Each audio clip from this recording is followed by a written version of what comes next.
Talking with Jerry.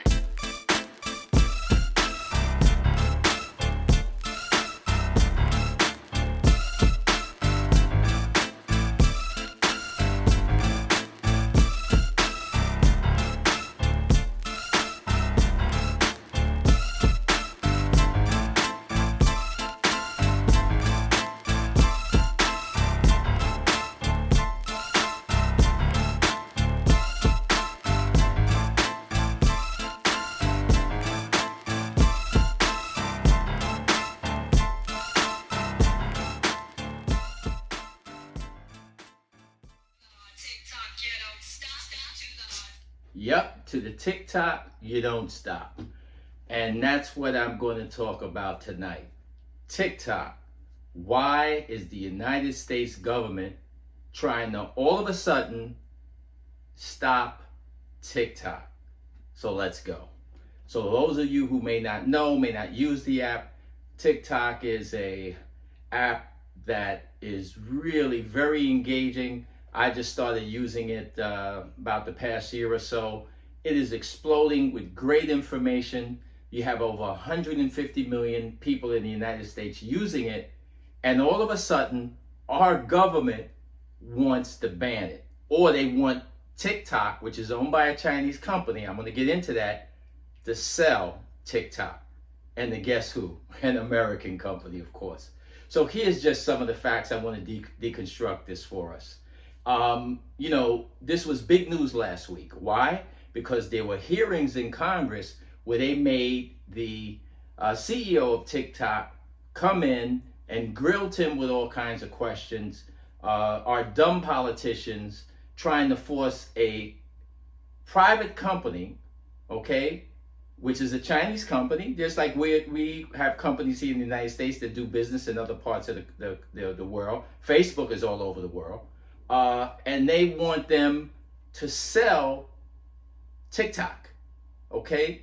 And this is total BS. I would say it's racism. There's a lot of politics involved. This is going to be real short, but I'm going to go into some details that you should be aware of. So we have our politicians, some of them, in their 80s and 90s. One of them, he mispronounced TikTok, Tic-Tac. None of them, I would say, that were in this hearing maybe even ever used TikTok. They probably had some of their staff members showing them what to do. You'd be surprised to know that some of our elected officials in Washington don't even know how to send emails. Yes, some of them are that old that they don't. But first I want to mention this old guy, Rupert Murdoch, who owns Fox News, that lying channel that has polluted our country with hate and division, who has destroyed this country, brought us almost to the point of civil war with each other, spreading out their lies.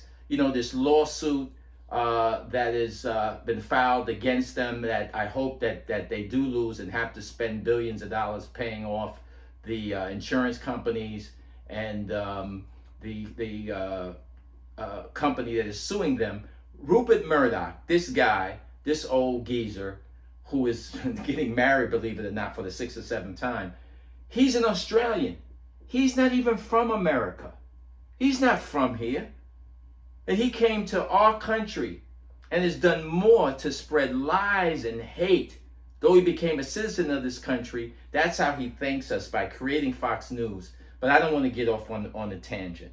But, all the lies that these elected officials said last week, putting down TikTok, trying to destroy something that 150 million Americans are using every day, spending hours of time on, adults, young people, all ages, getting information out that is becoming even more popular than Facebook.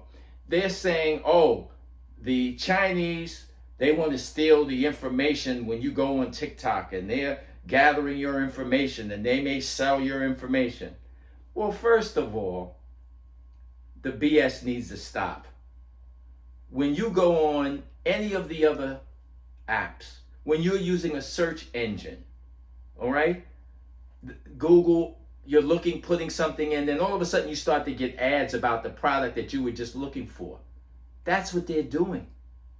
And these companies sell your information to other people, by the way. even when there's an election coming up.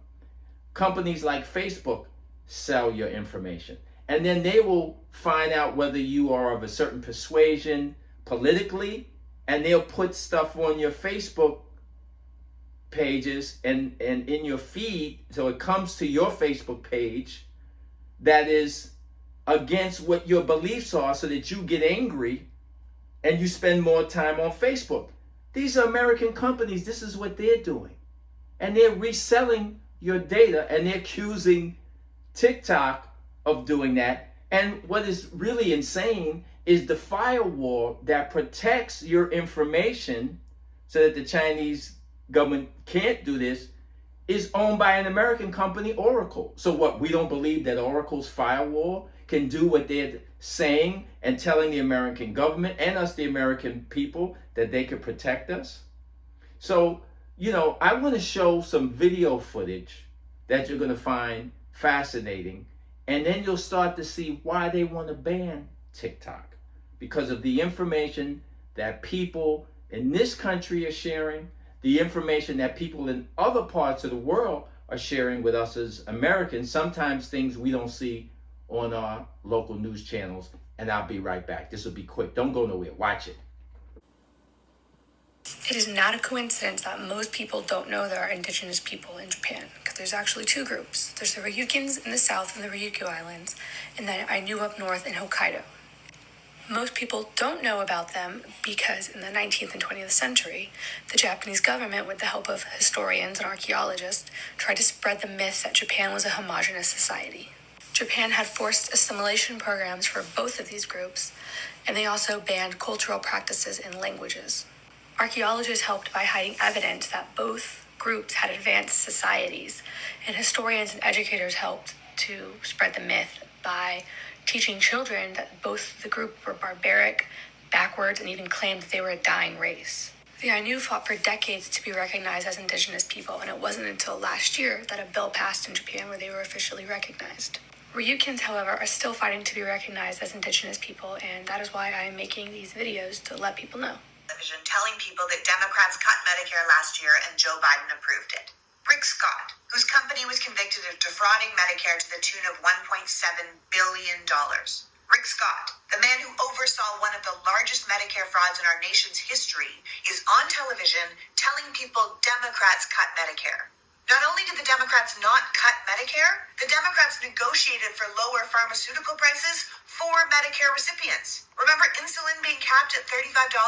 The thing that Republicans voted against? That was part of it. Capping out-of-pocket expenses at $2,000 for seniors on Medicare?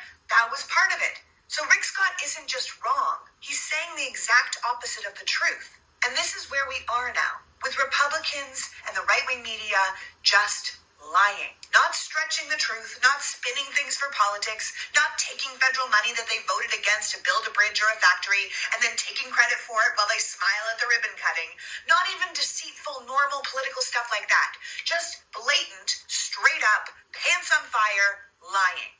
Steve Scalise was just on Fox claiming that when Biden talks about cracking down on rich tax cheats, it's actually code for raising taxes on single moms. What? Biden is the one who passed the childhood tax credit that lifted 40% of children out of poverty. The Republicans are the ones who refused to renew it. Biden gave the IRS a working budget to go after the richest tax cheats in America, and the Republicans voted to repeal that funding. Steve is just lying. So, that was very informative. And while our politicians want us to ban TikTok, why, at the same time, our politicians are not focused on helping our schools and the educational problems we have. Thank God Joe Biden passed the Build Back Better bill. But the Republicans who are, the Chinese, and it's like they want to go to war with China, they don't want to build and make stronger our bridges so they don't collapse. They don't want to fix our roads. They don't want to fix our airports. They don't want to do anything to help us even keep our infrastructure up to date, then yet alone take us into the future. I remember here in Florida, when Obama was president, he wanted to fund with federal government money a high-speed rail system that would go from, I guess, Maine, all the way up from the top of the United States below Canada, all the way into Florida, high-speed train system, which all of the rest of the world has.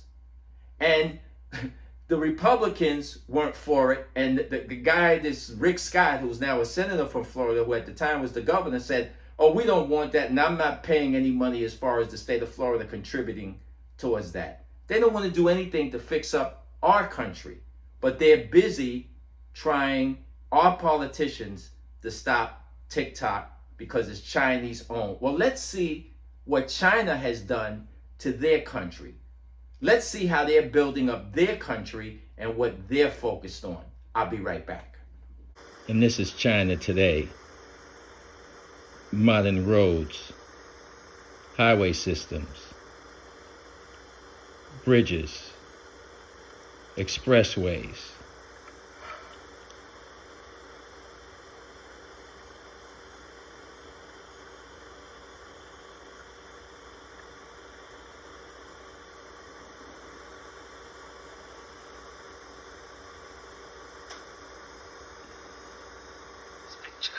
That is Shanghai in 1987, and this is a picture of Shanghai in 2013.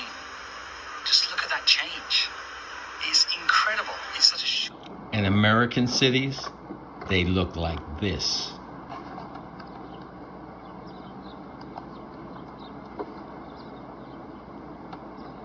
Yes, this is Detroit, once the American manufacturing center of the world, where Chrysler, GM, Ford provided millions of jobs for a strong middle class.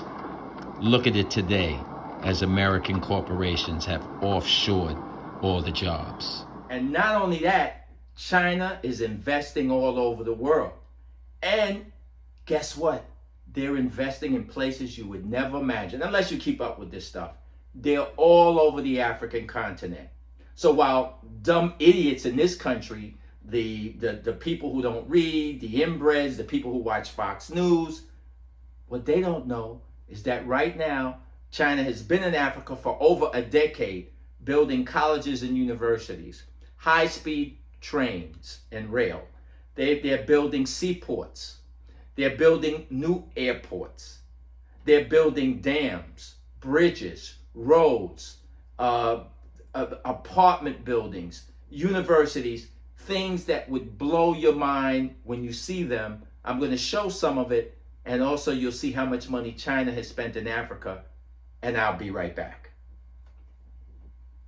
Seen Africa as a problem to be solved, while China sees Africa as a place of opportunity. This simple sentence is the easiest way to understand the different approaches both China and the US have had towards Africa, and as a result, this is what's happening. Since China launched its ambitious Belt and Road Initiative 10 years ago, 149 countries around the globe have joined, including 49 of the 54 countries in Africa. This is now a major concern for the US government. Africa is one of the wealthiest continents in the world, blessed with some of the world's most valuable resources, minerals, and commodities. The United States has always had a strategic interest in Africa, but that interest has always been in the resources of the continent and not for the future development of African people. In today's video, I'm going to highlight some of the mistakes the US has made and why many African countries are now looking to China for future growth. In addition, let's also highlight some of the groundbreaking Belt and Road projects from China that have changed Africa's future. For many Africans, their perception of China has changed because they can see the tangible results of China entering the continent. 100,000 kilometers of road, 10,000 kilometers of railway, over 1,000 bridges, 100 ports, and scores of hospitals and schools. These are the type of projects that give hope to future generations and provide pathways for living a better quality of life. Instead of making similar infrastructure investments in Africa, the US government's primary objective is lecturing African leaders on the dangers of working with China, in hopes that the US can somehow reverse the trend of Chinese investment into Africa. This strategy is not respectful to African nations because the US assumes African leaders don't know how to make the best decisions for their own countries. Here was what Macky Sall, the president of the African Union, recently stated. When we talk, we're often not listened to, or in any case, not with enough interest. This is what we want to change. And let no one tell us, no, don't work with so-and-so, just work with us. We want to work and trade with everyone. 20 years ago, the U.S. dominated trade in Africa, while China had almost zero presence in the continent. Chinese leaders didn't sit down and strategize on how to stop the United States in Africa. China simply launched its own plans to grab their market share. Fast forward to today, and China is clearly winning the race. In 2022, China's trade with Africa reached $261 billion, an amount nearly 5 times that of the United States. So yes, what does America do? We build bombs. We invest in the military. We spend half of the money that you pay in taxes and is sent to the federal government. It goes to the military. That's what we're doing. We're not building anything in this country. And yet, the military, you know, I have respect for those who serve, but the reality is, after 9/11, under George W. Bush, we invaded the wrong country. We invaded Afghanistan, the wrong country. We stayed there 20 years. We spent $1 trillion, and a bunch of guys with towels on their head in the cave, we couldn't even beat them. Okay? And we spent over $2 trillion. All right? So, you know, we look at these situations, and now Kamala Harris, on behalf of Joe Biden and us, the American people, was sent over to Africa to plead with Africa. Oh, please, we need your natural resources. We need your titanium and your uranium because we got to build more bombs. Oh, and because we need it for our jet aircraft for the military. And also, and then the Congo and Zambia. Oh, we need your cobalt and other things to make batteries because we're going to have all these electric cars. We're your friends now. We're going to teach you about democracy. I say BS, because all America has done in Africa since the end of colonization in Africa is send over Africa Corps, which we could thank Obama for that, putting our military bases in Africa. We've been involved with coups in Africa, where we've killed African leaders. Going back to the 60s, Patrice Lumumba, we cooperated with the Belgian government to kill him in the Congo, the richest country on the face of this earth, with more natural resources than any other place on this earth. And now we're going begging to the Africans, telling them we're going to teach them about democracy when we have destroyed their democracies. Asking why is Kamala Harris in Africa? It's simple. Kamala Harris is in Africa here to convince we Africans that United States and the West are reliable partners. But let me remind Kamala Harris one thing. The West and Kamala Harris. I see Ghana flag behind you, Kamala Harris. The West enslaved us for over 300 years in Ghana here. Not even a single factory. I repeat, not even a single factory that you built for this country and many African countries around, this continent. You built only one university after exploiting this country for over 300 years. All of a sudden, the United States is trying to convince we Africans that they are reliable partners more than the Russians and the Chinese. You think we are stupid? Now, if you guys observe one thing, Emmanuel Macron was on the continent just recently. So Emmanuel Macron went to the Francophone side in Africa here, trying to convince the Francophone countries in Africa here that France is a reliable partner and they should work with France. France is no more going to interfere in African politics again. Why is Emmanuel Macron all of a sudden, promising Africa? Why? We also saw Joe Biden. Joe Biden called all African leaders to the United States. I mean, that meeting was useless. I call that meeting useless because that meeting had no agenda. They just called African leaders and they dictated to us how we should live our lives, right? LGBTQ bullshit and all this kind of nonsense. The West now realized that they now have a competitor on the continent. For over 300 years, they've enjoyed exploitation on the continent without a competitor. Now they realize that they have a competitor. Now, African relationship with China, even last year, it went up over 200 billion, while our relationship with America is around less than even 50 billion. And since Europeans came to Africa over 400 years ago, what have they ever given Africa?